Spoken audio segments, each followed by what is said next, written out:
আসসালামু আলাইকুম, শুভ সকাল।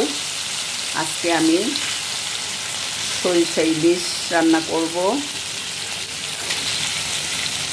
আমি এখন আদা রসুন হলুদ মরিচ লবণ দিয়ে একটু কষিয়ে নিলাম, কারণ ইলিশ মাছের মধ্যে মশলা যত কম দেওয়া যায় ততই ইলিশের গন্ধটা থাকে। আর ইলিশ মাছের মধ্যে যদি আপনি ময় মশলা বেশি দেন তাইলে আপনি আর অরিজিনাল ইলিশের গন্ধটা পাবেন না। এই ইলিশটা ছিল চাঁদপুরের ইলিশ, 1.5 কেজি ওজনের ছিল ইলিশটা। আলহামদুলিল্লাহ খুবই চমৎকার হয়েছে। এখন আমি আদা রসুন হলুদ মরিচ এগুলো আমি কষিয়ে নিলাম, নিয়ে এখন আমি একটু খুব নরম হাতে এটা উপরে নরম হাতে এটা নাড়াটাড়া দিতে হবে, না হয় ভেঙে যাবে। ইলিশ মাছ তো একদম সেন্সিটিভ মাছ, তাই না? তো দেখতে থাকেন। তারপরে আমি লাস্টে এই যে আমি বেটে রেখেছি সরিষা, এই সরিষাটা লাস্টে দিব, না হয় তিতা তিতা লাগবে, খেতে ভালো লাগবে না। সরিষার সাথে আমি 4টা কাঁচামরিচ বেটে নিয়েছি।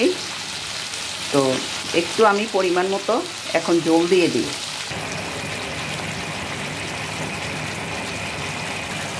এখন আমি সরিষাটা দিয়ে দিব। সরিষা আগে দিলে তিতা লাগবে, সেই জন্য আমি এই মাছটা হয়ে আসার পরে আমি সরিষাটা দিয়ে দিলাম। এখন আমার মাছটা হয়ে গিয়েছে।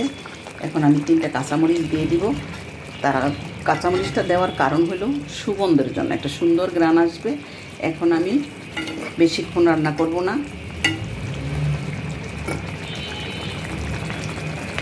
5 মিনিটের মতো রান্না করে আমি মাছটা উঠিয়ে নিব।